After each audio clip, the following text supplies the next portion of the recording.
meurs, tu retournes à la terre parce que tu viens de la terre. Ton corps vient de la terre. Alors, ces deux composantes, c'est ce qui fait l'homme. Alors, en associant les deux composantes, la Bible dit, lorsque Dieu a créé l'homme et il a mis son esprit, c'est alors que l'homme est devenu une âme vivante.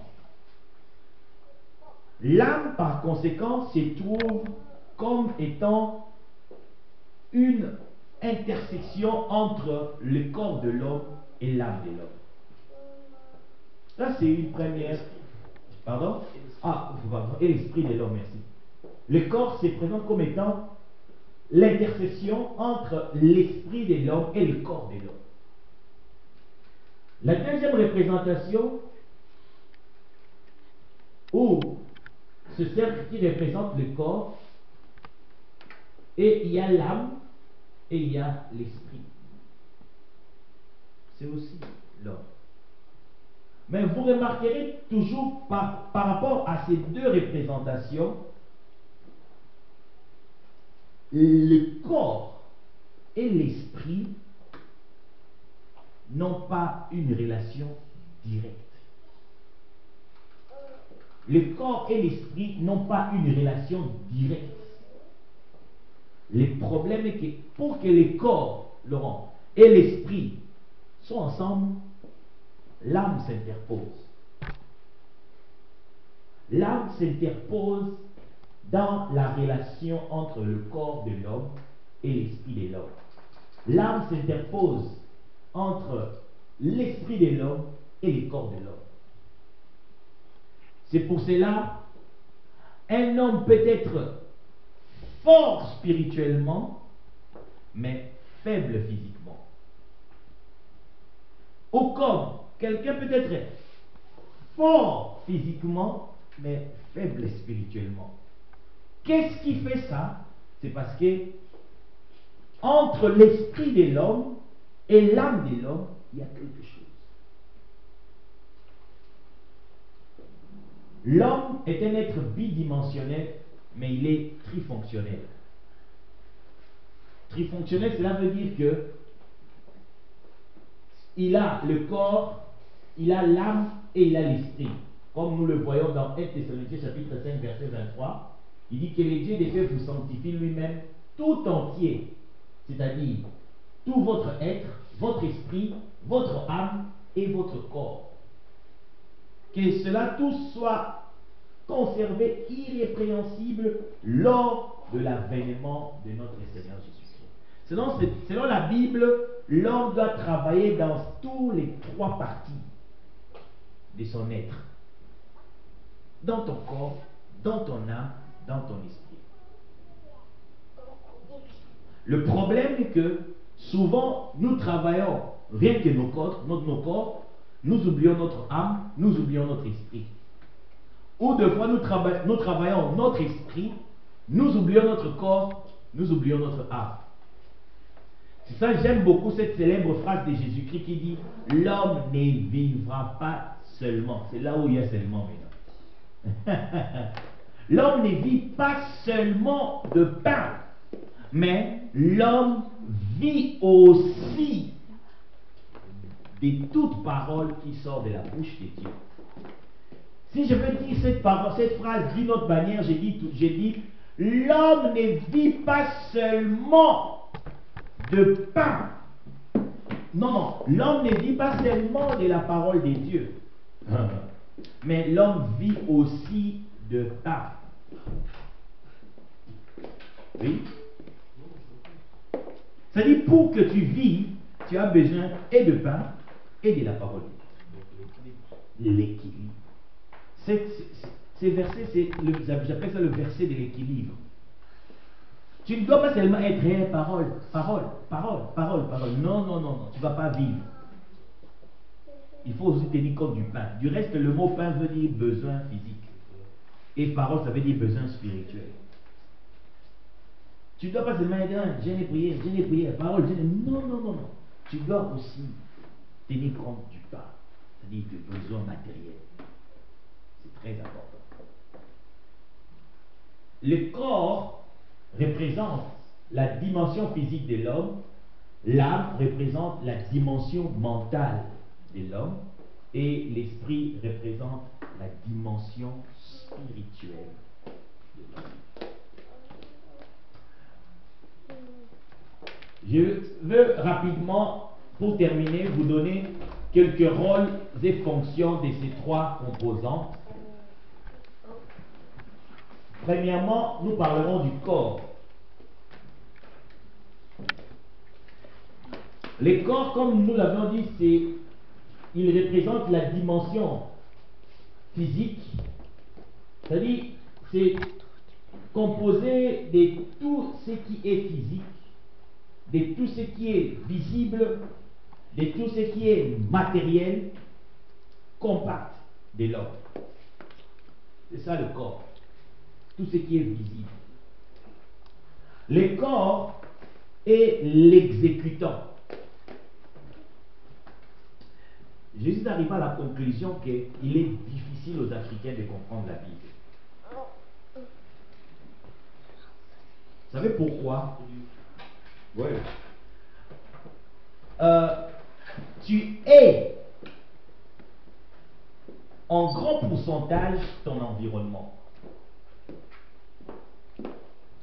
L'environnement de l'homme est ce qui définit ce que l'homme devient. On peut bien t'enseigner, on peut bien t'éduquer, mais si ce qu'on t'enseigne n'est pas en proportionnalité avec ton environnement, tu ne bénéficieras pas de ton enseignement. Et tu ne bénéficieras pas non plus de ton... Il y aura toujours une dualité. Voilà pourquoi l'environnement influence beaucoup l'homme. Le problème de l'Afrique est que l'Afrique vit dans un monde où la loi n'existe pas. Par exemple, mon pays d'où je viens, on ne respecte pas la loi. Au Congo, dès que tu deviens ministre, tu deviens supérieur à la loi. Le feu rouge, tu ne vas plus respecter ça. Lorsque les rendez-vous, les gens doivent t'attendre. Si je te donne rendez-vous à 15h, toi tu te présentes là à 15h, moi je veux venir là à 19h. Tu es obligé de m'attendre. C'est comme ça. Pourquoi? Parce que je suis le chef. Et presque tout Congolais marche avec cette notion-là. Conséquence, ils formatent leur vie par rapport à ça. Maintenant, arriver avec la Bible, un livre légal, où il faut respecter les lois, les Congolais cherchent toujours là où il y a la notion de la grâce. Lorsqu'on leur dit la loi, non, c'est la grâce. Le côté loi de la Bible, les Congolais cherchent toujours à ignorer. Pourquoi? Parce que dans leur éducation, dans leur fond intérieur, ils ne sont pas éduqués à respecter la loi. Un Congolais, lorsqu'un policier l'arrête parce qu'il a commis une faute, il dit que ce policier c'est un raciste. Oh, il a commis la faute. Vous remarquerez, ils interprètent toujours. Pourquoi? Ils ne veulent pas respecter. Lorsqu'on leur fait respecter la loi, ils disent que non, on est en train de leur faire souffrir. Parce qu'ils ne sont pas éduqués dans le respect de la loi. Voilà pourquoi il est difficile de comprendre la Bible. Parce que la Bible, c'est un livre juridique. Des fois, ça m'arrive aussi. Lorsque je me présente devant, par exemple, quelqu'un, des fois j'achète des histoires sur Internet, lorsqu'il faut parler avec le monsieur, il donne son prix. Moi, je dis non. J'essaie toujours de marchander. Vous savez, hein? On le fait, non? Hein, Henri? Tu marchandes toi aussi. Qui ne marchande pas ici? Le monsieur va dire, non, moi j'ai mis mon prix comme ça. Il dit, non, on va t'aider. Et des fois même, on essaie dans une situation que le monsieur ait pitié de nous. Hein? Tu vois? Surtout les femmes, lorsqu'ils... Ah, pardon. Hein? Dans la loi, la notion de la pitié ça n'existe pas. On ne doit pas avoir pitié de toi. Non, non, non. Mais vous remarquerez, et dans la Bible, dans les choses de Dieu, ils interprètent ça toujours par rapport à pitié, bonté, miséricorde. Dans un tribunal, lorsqu'on te juge, tu commences à pleurer. Ah, s'il te plaît, monsieur le juge, s'il te plaît, aie pitié de moi. Ça ne marche pas comme ça. Et la Bible présente Dieu comme étant un juge. C'est-à-dire, tu ne fonctionnes pas avec Dieu avec des remords, avec des émotions, avec non, aie pitié de moi. Non. Et le corps de l'homme tel que Dieu a fait l'homme, c'est un exécutant. L'Europe a créé ce qu'on appelle la démocratie. Et dans la démocratie, il y a ce qu'on appelle le trois pouvoirs. Hein? Dans la démocratie, il y a le pouvoir exécutif, législatif et judiciaire. Et dans la démocratie, on dit que ces trois pouvoirs, pour qu'il y ait une bonne démocratie, ces trois pouvoirs doivent être indépendants. C'est-à-dire, l'exécutif ne doit pas dépendre des législatifs, ni les législatifs dépendent du judiciaire, ni les judiciaires dépendent de l'exécutif. Et l'exécutif fait ce que les législatifs lui disent de faire. Il exécute. C'est-à-dire, l'exécutif ne peut pas aller au-delà du législatif. C'est-à-dire, ce que le législatif a mis comme loi, l'exécutif doit, je dis bien, doit faire ça. Si seulement l'exécutif va au-delà des lois, les législatifs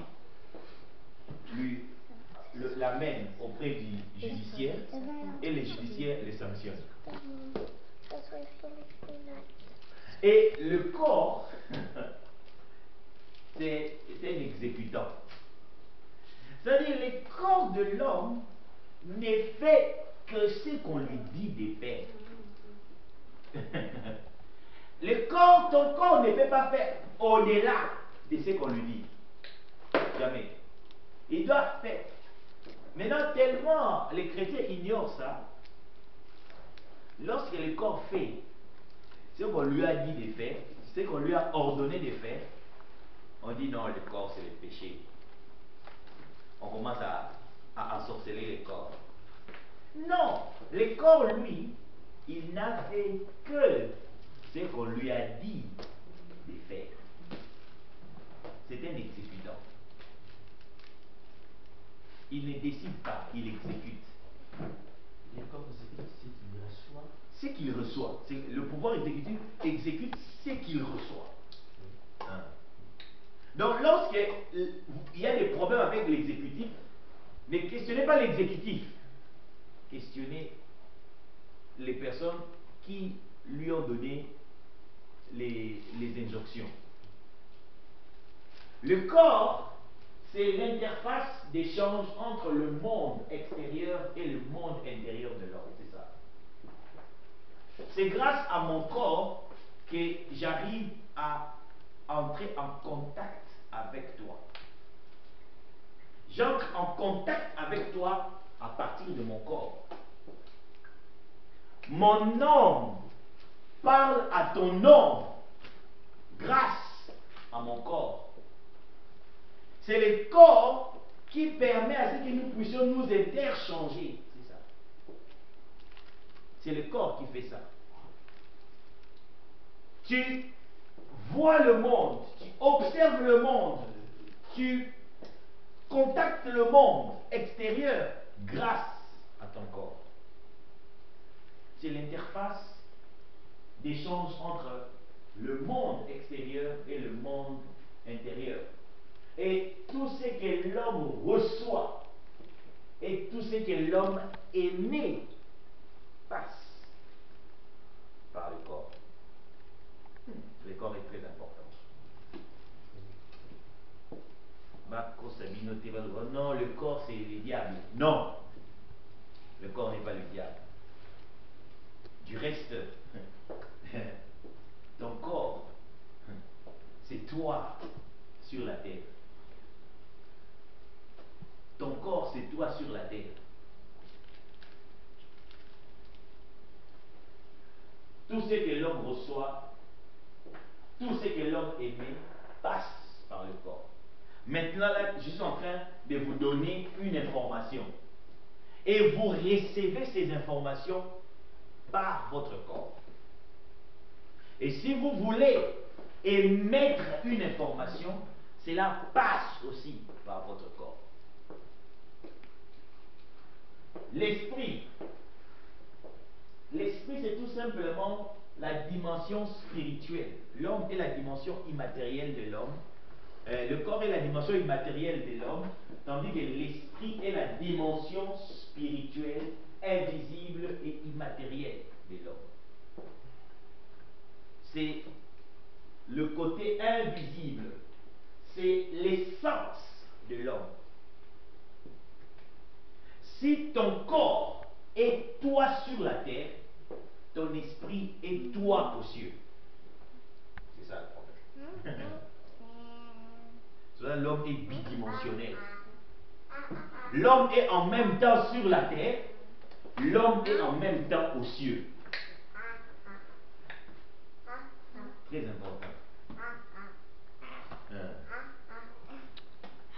Vous savez, je vais vous poser une question. Je pense, Henri, je vous ai déjà posé. Les cieux se trouvent où? Les cieux.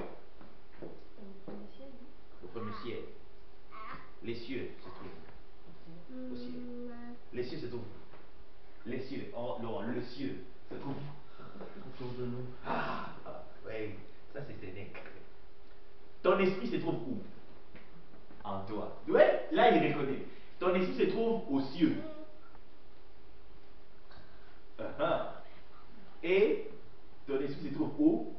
En toi. Donc les cieux se trouvent où? Le grand problème, je pense que c'est lié à la Bible lorsque on a dit que Jésus est monté aussi. Les gens pensent que les cieux, ils pensent que Dieu est là-bas. C'est ça le plus grand problème des gens. L'invisible, c'est là avec toi. C'est là avec toi. C'est pour ça que tu es sur la terre par ton corps, tu es aux cieux, dans les visibles, par ton esprit. Et ton corps et ton esprit ne sont pas éloignés. Ton esprit n'est pas là-bas. Ton esprit est en toi. Donc le ciel est là. Tu fais partie. Attends, je vais vous dire une chose. Je ne vais pas parler de ça maintenant là, mais je vais seulement vous dire. Lorsque tu fais une expérience spirituelle, tu ne quittes pas ton corps. Il y a eu ce mouvement-là, hein? Tu vois, on sortait des hommes. Ça, c'est une grave erreur. Lorsque tu fais une expérience spirituelle, tu ne quittes pas ton corps. Tu es toujours dans ton corps, mais tu changes seulement de dimension. Tu changes seulement de dimension, tu ne quittes pas le corps. Parce que les cieux, les spirituels, ça ne se trouve pas dans un endroit. Non. C'est là avec toi. Tu es avec, tu entres seulement, tu fonctionnes seulement avec ton esprit. Tu entres maintenant dans la dimension spirituelle, dans la dimension invisible. Tu ne quittes pas ton corps. Lorsque la Bible parle du corps céleste et du corps terrestre. C'est ça, l'esprit et le corps. L'esprit et le corps. S'il dit ça, c'est par rapport à l'expérience. Il y a des gens aussi qui disent que lorsque l'homme meurt, le corps est resté, l'esprit est. Oui. L'esprit est parti où? C'est ça le problème. L'esprit est là, il va dans son monde. Et le problème est qu'enlevé dans votre tête, c'est comme les planètes, hein? La planète Terre, Mars, ça c'est le monde spirituel et ça c'est le monde physique. Enlevez ça dans votre esprit, c'est ensemble. C'est ensemble. C'est-à-dire, lorsque tu meurs, c'est ton corps qui meurt, mais ton esprit reste. Il reste maintenant dans la dimension invisible. C'est pour cela que je vous informe que tel que nous sommes là, les esprits sont là. Qu'est-ce que direz-vous quand la Bible dit votre Père qui est aux cieux? Oui, il est où? Il descend, je sais pas. Aux cieux. Et à Lingala on dit Dans un pays. les cieux est là. C'est pas là. C'est pour cela vous devez comprendre que Dieu n'est pas en dehors de vous. Dieu est en vous. Voilà pourquoi je dis l'esprit, c'est l'essence de l'homme, c'est l'identité principale de l'homme. Le corps, c'est l'identité secondaire. Hein, parce que la terre, c'est le second monde. Les cieux, c'est le premier monde. L'esprit, c'est ta première identité, c'est ta première, c'est ta principale identité, et c'est la divinité. C'est ça. Excusez, que pensez-vous qui direz-vous lorsque la Bible dit étant monté? C'est ça le problème avec les verbes qui sont dans la Bible. C'est ça qu'il faut comprendre ça dans leur sens étymologique. Vous savez, je peux être là avec vous. Hein? On ferme les yeux. Je dis alors montez maintenant. On monte. Vous êtes là, mais je vous amène. Hein? C'est ça, il faut le comprendre maintenant. Alors pourquoi cette comparaison dans le contexte? Pourquoi cette comparaison? Étant monté, c'est ce que vous voulez dire. C'est-à-dire que, c'est pour ça que j'ai dit les mots, je l'ai écrit une fois sur ma page.